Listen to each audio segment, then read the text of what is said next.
Londinium, a city of prospect, of prosper. You can look at London, any square inch of it in this day and age, and see so much magnificence.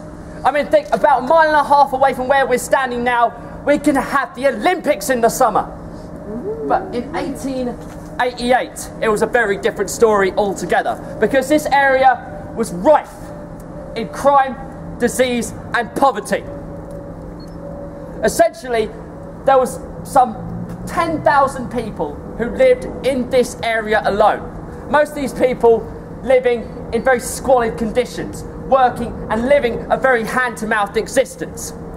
Now, most of the men who lived in the area would have to go down to the docks in Shadwell about 4 o'clock in the morning to try and earn at least sixpence, doing a 14-hour shift unloading very heavy crates from ships. A lot of the children of the area would have to end up working in match factories, making matchboxes, which pretty much left them arthritic by the time they were 8 and probably dead by the time they were 12. Most of the women also worked in these match factories as well, actually making the matches, but the phosphorus in the air used to actually turn their hair green.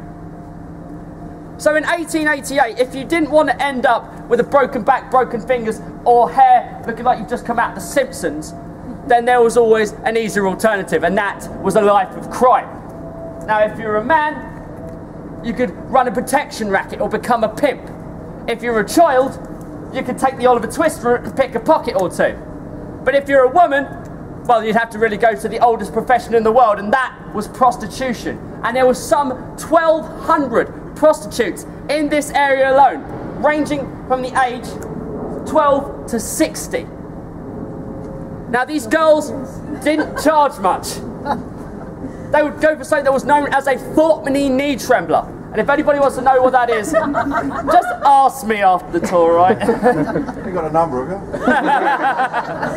But essentially, they only ever charged 4 pence to get into one of 250 common lodging houses around the area. And this place right here was one of 250. And these places were dreadful affairs.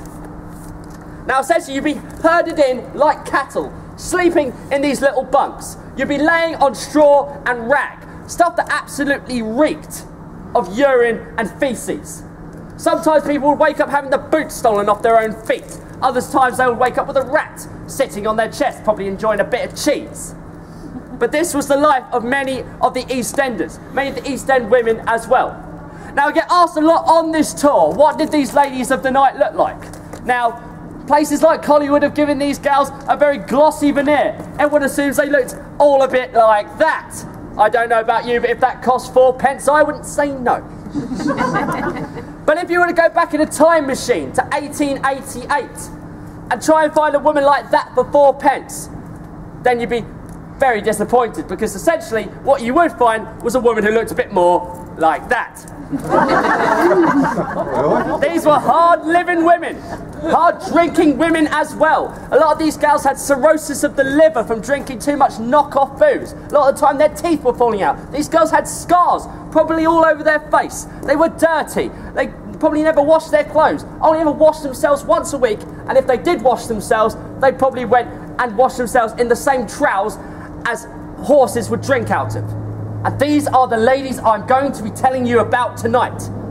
So before I take you on this trail of terror, I want every single last one of you to close your eyes. I want you to close your eyes real tight.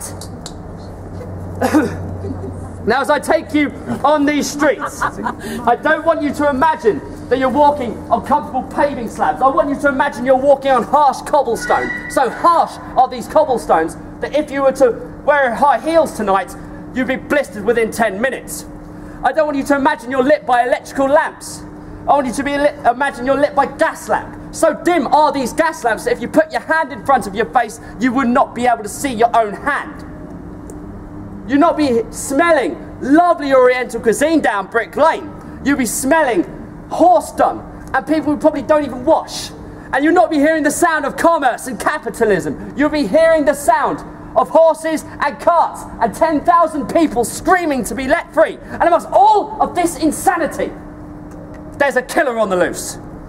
He strikes without warning and leaves a bloody trail in his midst. And it's this trail we're going to follow tonight. We're going to see his evil work. We've never seen him. Ladies and gentlemen, are you ready? Yeah. Ladies and gentlemen, are you ready? Yes. Then the immortal words of a man better than me. The only way is onward. There is no turning back. Let's go.